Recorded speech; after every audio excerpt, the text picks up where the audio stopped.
तुम्ही थांबा. प्रवीण दरेकर आपल्यासोबत जोडले गेलेले आहेत, भाजपचे नेते आणि देवेंद्र फडणवीस यांच्या जवळचे मानले जाणारे. प्रवीणजी, मुंबईतलं गणित बसता बसता बिघडतंय की काय असं वाटतंय? काय मनात शंकेची पाल चुकचुकते? अजिबात शंकेची पाल चुकचुकत नाही. ऍब्सोल्यूट मेजॉरिटी जी लागते सत्तेला ती शिंदे साहेब आणि आम्ही 100% त्या ठिकाणी पार पाडू, याच्यात जराही आम्हाला शंका नाही, पाल चुकचुकत नाही. आणि अजून काही खालीवर निकाल आहेत, त्यातनं सुद्धा 4-5 जागा अजून आमच्या वाढायची शक्यता आहे. पण त्याच्यामुळे मुंबईकरांनी पूर्णपणे आम्हाला विश्वास आणि समर्थन दिलेलं आहे. प्रवीणजी, साधारणपणे 4 वाजेपर्यंत असं वाटत होतं की 140च्या घरात बहुमत जाणार सगळं मिळून, पण आता असं आहे की 120 होता होता पण कठीण झालंय. नाही, ठीक आहे ना, आम्हाला अपेक्षा होती 140च्या वर 50 पर्यंत जायची, परंतु होतं ना असं मागे पुढे होत राहतं. बर, परंतु मेजॉरिटी आमचीच होणार आहे, याच्यात जराही शंका नाही. बर. पण मग अजितदादांच्या 2 नगरसेवकांना बरोबर घेणार तर? ते आमच्या महायुतीतच आहेत ना. अजितदादांचे 2 नगरसेवक ते राज्यातल्या महायुतीत आहेत, पालिकेतल्या नाही. राज्यातले असले तरी जिथं पहिला त्यांच्याशी प्रायोरिटीवरचा मित्र कोण असू शकतो. आम्ही महायुतीमध्ये सरकारमध्ये आहोत, तर त्या ठिकाणी त्यांची पहिली प्रायोरिटी अजितदादांची आम्हालाच असणार ना. बर. आणि मग थोडंसं जर का काही सुतभर कमी पडलं तर MIM सारख्या मित्रपक्षाला जवळ घेता येईल ना. अजून तशा बाबतीत काही निर्णय नाही, तर तसं काही कारण नाही. भारतीय जनता पार्टी तत्वांशी तडजोड करत नाही, हे आपल्या कल्पना आहे नवाब मलिकच्या विषयावर. बर. पण त्याच्यामुळे तुम्हाला विश्वास आहे की भाजपचाच महापौर बसेल आणि बहुमतातच बसेल? 100% बहुमताचा महायुतीचा महापौर बसेल. तर एक फक्त आणखीन छोटासा प्रश्न विचारतो. मला कल्पना आहे दिवसभर तुमची धावपळ आहे, तुमचं जेवणखाण कदाचित झालं नसेल, त्यामुळे तरी तुमचं अभिनंदन करतो कारण तुम्हाला मोठं यश मिळालंय. पण जाता जाता एक प्रश्न, महाराष्ट्र नवनिर्माण सेनेचे राज ठाकरे हे तुमचेही जवळचे मित्र राहिलेत, तुम्ही त्यांचे अतिशय कट्टर साथीदार राहिलात आणि देवेंद्र फडणवीस यांचे तर ते मित्र आहेतच आहेत. अशा अडचणीच्या प्रसंगी मित्राच्या कामाला मित्र धावून येत असतो. तुम्हाला वाटतंय की सभागृहात बाहेर हा उद्या जर त्यांना विकासाच्या मुद्द्यावर त्या ठिकाणी यायचं असलं तर ते होणारच नाही असं मी नाही बोलू शकत. बर. म्हणजे तशी शक्यता वाटते तुम्हाला? नाही, मला आता तशी शक्यता वाटत नाही, पण तसं झालं तर काय आश्चर्य वाटायचं कारण नाही. ठीक आहे प्रवीणजी, धन्यवाद. तुम्ही या धावपळीतही थोडासा वेळ काढून महत्त्वाच्या मुद्द्यावर स्पष्ट भूमिका केलीत पक्षाची. ते अभय सर आहेत आपल्यासोबत. अभय सर, जाता जाता दरेकर एवढं मात्र नक्की म्हणाले की मित्र आहेत आमचे, विकासाच्या मुद्द्यावर येतीलही बरोबर?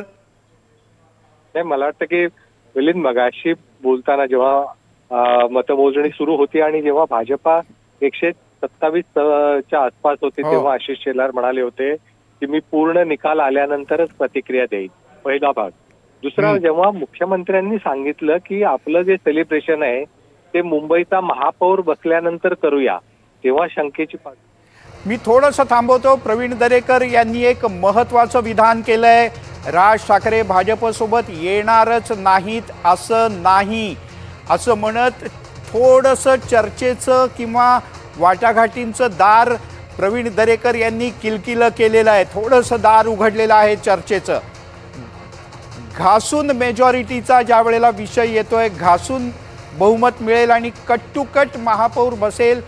विनोद आपल्यासोबत आहेत. विनोद, प्रवीण दरेकर यांनी हसत हसत आणि चहाच्या घोटाबरोबर चर्चेचं दार मात्र हळूच उघडलं. अर्थात भाजपला आता सगळेच पर्याय ओपन असतील आणि जर ठाकरे बंधूंपैकी एक बंधू त्यांच्यासोबत येत असतील तर या मोठ्या युतीला आणि गाजावाजा करत झालेल्या युतीला सुरुंग लावता येत असेल तर भाजप नक्कीच ते करणार आहे. पण आता मिलिंद थोडासा आणखीन आकड्यांमध्ये बदल झालेला आहे. 84वर भाजप होती ती 86वर पोहोचलेली आहे. 2 जागा त्यांच्या वाढताना दिसत आहेत. तर 72वर असलेले ठाकरे गट हा 69वर आलेला आहे. त्यामुळे जोपर्यंत मगाशी अभय सर जसं म्हणाले, जोपर्यंत पूर्ण आकडे हातात येत नाहीत तोपर्यंत हे पुढे मागे होत राहणार. आणि यातनं काही गोष्टी मात्र एक नक्की आहेत की सहजासहजी भाजपला महापौर बसवता येईल अशी स्थिती तुर्तास तरी दिसत नाही आहे.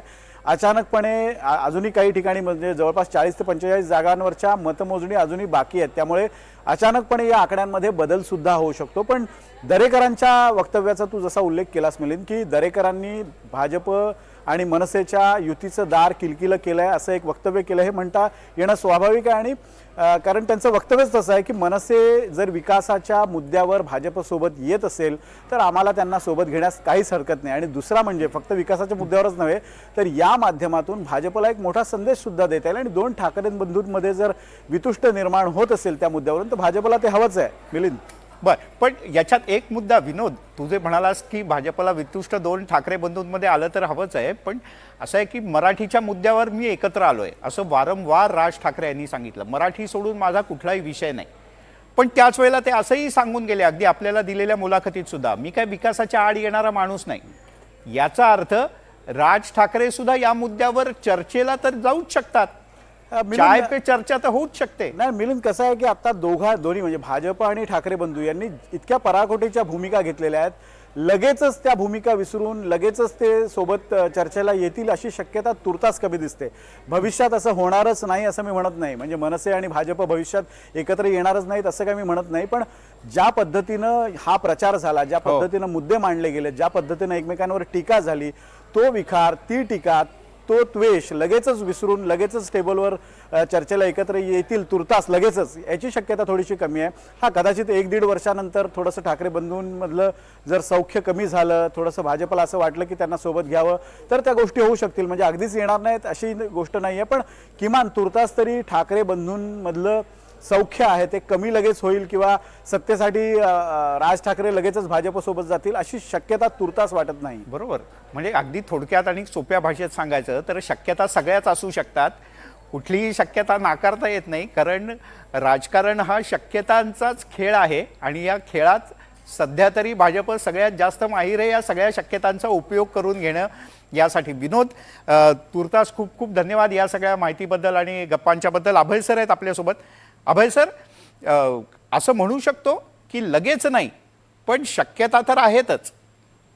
नाही, असं आहे की भाजपाने मनसेसाठी दरवाजे कधी बंदच केलेले नव्हते, त्यामुळे ते किलकिले करण्याची आवश्यकता नाहीये. दुसरं असं आहे की मतदानाच्या आधीच्या 2 दिवस आधी जेव्हा मुख्यमंत्र्यांनी मुलाखत दिली तेव्हा स्पष्ट केलं होतं की मी जर 16 तारखेनंतर जर 17 तारखेला राज ठाकरे यांच्याबरोबर चहाला भेटलो तर त्याच्यातून काही तुम्ही अर्थ लगेच मांडू नका. पण त्याच दिवशी त्यांनी स्पष्ट केलं होतं की पुन्हा आमची मैत्री ती कायम राहणार आहे. त्यामुळे मनसेच्या बाबतीत भाजपाने दरवाजे कधीच बंद केलेले नव्हते. फक्त ते आता म्हणजे तसे काही नवीन समीकरणं मांडण्याची गरज भासते का हे मला वाटतं की अंतिम निकालानंतर लक्षात येईल. आकडे कसे वेगाने बदलत आहेत बघा. परत महायुती 114 वर गेलेली आहे, प्लस अजित पवार 114 प्लस अजित पवार असा जर विचार केला तर कदाचित असे हे बाकीचे पर्याय शोधण्याची त्यांना गरज भासणार नाही. पण सर, यातून एक मात्र अधोरेखित झालंय की मुंबईकरांनी कौल दिला का भाजपला दिला, पण बहुमत म्हणाल तर ज्याला सुस्पष्ट असं नाही, काठावरचं किंवा जेमतेम बहुमत भाजप शिवसेना युतीला मिळालं असं आपल्याला म्हणावं लागेल. नाही, अनेकदा असं छान बोलतात मिलिंद त्याच्या बाबतीत की मतदार अनेकदा किसी को हरा दिया किसी को डरा दिया म्हणतात, त्या पद्धतीचा हा कौल आहे. कारण त्यांनी निश्चितपणे म्हणजे आता भाजपाला सुद्धा चिंतेत टाकणारे आकडे एकदम बदलले गेले. जे साधारणतः 120-130 आकडे आपण गृहीत धरून चालत होतो काळापासून, त्यात अचानक ट्विस्ट आलाय. तो ट्विस्ट आलेला आहे तो ठाकरे बंधूंमुळे नाही, तर काँग्रेसने अचानक जो 14 आणि 15 मधला जो त्यांचा आकडा बराच काळ चालू होता तो एकदम 23 पर्यंत ते गेले. त्याच्यामुळे हे आकड्यामध्ये फेरबदल झालेले आहेत. पण जर सत्तेवर सत्ता आली तर सत्ता म्हणजे निसटतं बहुमत 2/3 बहुमताकडे कसं न्यायचं या बाबतीत भाजप एवढा माहीर पक्षच दुसरा कुठला नाहीये. प्रश्न आहे की तो सुरुवात कशी होणार आणि ती सुरुवात कदाचित साध्या बहुमताने निसटत्या बहुमताने होऊ शकेल असं साधारणतः आत्ताचं चित्र आहे असं म्हणावं लागेल. बरोबर. खूप खूप धन्यवाद या सगळ्या माहितीबद्दल आणि गप्पांच्या बद्दल. अगदी आपण 2014च्या जरी विधानसभेचा विचार केला तरी त्यावेळेला सुद्धा भाजप सत्तेत बसलं. राष्ट्रवादीने अचानकपणे सांगून टाकलं की आम्ही उपस्थित राहणार नाही, हे सरकार कोसळू नये, नव्यानं निवडणुका घ्यायला लागू नयेत, आणि मग शिवसेना मुख्य विरोधी पक्ष झाला होता. पण अक्षरशः 6-8 महिन्यामध्ये सगळी गणितं परत बदलली आणि तीच शिवसेना नंतर सत्तेचा भाग झाली देवेंद्र फडणवीस यांच्याबरोबर राज्यातल्या. आगामी या आत्ताची जी गणितं आहेत, जसं अभय सरांनी म्हटलं की थोडासा अजून वेळ द्यायला लागेल, पण एकदम घासून अशा प्रकारचा भाजपचा हा विजय आत्ता आपल्याला दिसतोय. 87 भाजप, शिवसेना 27 आणि काँग्रेस, राष्ट्रवादी काँग्रेस म्हणजे महाआघाडी हे 78 वर आहे. त्याच्यामुळे उद्धव ठाकरेंची शिवसेना, मनसे, काँग्रेस आणि सर्व सहकारी पक्ष मिळून जे काही सगळं गणित बसतंय त्यामुळे भाजपला वैयक्तिकरित्या 110 पर्यंत. आणि एक मोठी बातमी, मुंबईच्या निकालात एक मोठा ट्विस्ट. भाजप 87, शिवसेना 27 जागांवर विजयी झालेली आहे आणि यामुळेच महापौर पदाचा जो बहुमताचा आकडा आहे तो गाठता गाठता अगदी 2-4 जागांची कमतरता पडते आहे आणि त्या 2-4 जागा पुढच्या काही वेळात कशा भरून येणार. ज्या काही एक 12-15 जागांचे निकाल अजूनही अंतिमतः येणं बाकी आहे आणि जे कल आहेत ते कल जर का असेच्या असेच राहिले आणि ज्या जागांचे निकाल येणं बाकी आहेत ते जर का महायुतीच्या बाजूने लागले तरच 114+ असा आकडा महायुतीचा होऊ शकतो. अन्यथा 1-2 जागांच्या फरकानं महायुतीला बहुमताचा आकडा गाठणं याकरता थोडेसे का होईना पण प्रयत्न करावे लागतील. आता हे अपक्ष आणि अन्यचा जो आकडा आहे त्या अपक्ष आणि अन्यमध्ये MIMच्या व्यतिरिक्त एकनाथ शिंदे यांच्या शिवसेनेचा एक आणि भाजपचा एक उमेदवार आहे. हे 2 उमेदवार जरी 2 निवडून आलेले लोक जरी यात गणितात धरले तरीसुद्धा 1-2चा आकडा कमी पडतो आहे स्पष्ट बहुमतासाठी. थोड्याच वेळापूर्वी भाजपचे नेते प्रवीण दरेकर यांच्याशी आम्ही बातचीत केली फोनवरनं. त्यांनी काय म्हटलंय आपण पुन्हा एकदा ऐकूयात. बरं, पण त्याच्यामुळे तुम्हाला विश्वास आहे की भाजपचाच महापौर बसेल आणि बहुमतातच बसेल? 100% बहुमताचा महायुतीचा महापौर बसेल. एक फक्त आणखीन छोटासा प्रश्न विचारतो. मला कल्पना आहे दिवसभर तुमची धावपळ आहे, तुमचं जेवण खाण कदाचित झालं नसेल, त्यामुळे तरी तुमचं अभिनंदन करतो कारण तुम्हाला मोठं यश मिळालंय. पण जाता जाता एक प्रश्न, महाराष्ट्र नवनिर्माण सेनेचे राज ठाकरे हे तुमचेही जवळचे मित्र राहिलेत, तुम्ही त्यांचे अतिशय कट्टर साथीदार राहिलात आणि देवेंद्र फडणवीस यांचे तर ते मित्र आहेतच आहेत. अशा अडचणीच्या प्रसंगी मित्राच्या कामाला मित्र धावून येत असतो. तुम्हाला वाटतंय की सभागृहात बाहेर हां उद्या जर त्यांना विकासाच्या मुद्द्यावर त्या ठिकाणी यायचं असलं तर ते होणारच नाही असं मी नाही बोलू शकत. बर, म्हणजे तशी शक्यता वाटते तुम्हाला? नाही, मला आता तशी शक्यता वाटत नाही, पण तसं झालं तर काय आश्चर्य वाटायचं कारण नाही. त्यामुळे प्रवीण दरेकर यांचं म्हणणं आहे की शक्यता नाही पण असं होऊ पण शकतं कारण विकासाच्या मुद्द्याच्या आड मी कधीच येणार नाही असं राज ठाकरे यांनी वारंवार म्हटलं आहे. भाजप आणि शिवसेनेचा अजेंडा आहे तो विकासाचा अजेंडा आहे. त्यामुळे या विकासाच्या अजेंड्याला राज ठाकरे साथ देऊ सुद्धा शकतात. जर का अगदीच 2-4 जागांचा प्रश्न निर्माण झाला तर भाजप स्वाभाविकपणे कोणाकडे मदतीकरता पाहू शकतं, तर त्यात कदाचित महाविकास आघाडीतला किंवा दोन्ही ठाकरे बंधूंमधल्या राज ठाकरे यांचं नाव प्राधान्यानं घ्यावं लागेल. अर्थात हे गणित अशा प्रकारे बसतं का नाही, हे असं समीकरण जुळवायला लागेल का, याचं उत्तर मिळायला मात्र आपल्याला आणखीन 1 तास ते 2 तास थांबावं लागेल. त्यानंतरच पूर्ण चित्र स्पष्ट होईल. मगाशी आपण 7 वाजता ज्या वेळेला बुलेटिन सुरू केलं होतं त्यावेळेचे आकडे आणि आताचे आकडे यात थोडा फरक पडला आहे. ज्या 12 ते 15 जागांचा अंतिम निकाल अजून यायचा आहे त्या अंतिम निकालानंतर आत्ताचे जे आकडे आहेत त्यात भर पडू शकते. महायुती आत्ता 114 आहे, महाविकास आघाडी 78 आहे, काँग्रेस आणि मित्रपक्ष आणि इतर अन्य जे आहेत ते 35 आहेत. हेच आकडे जर का कायम राहिले तर 114ला 114 अशा प्रकारे महायुतीचं गणित बसेल.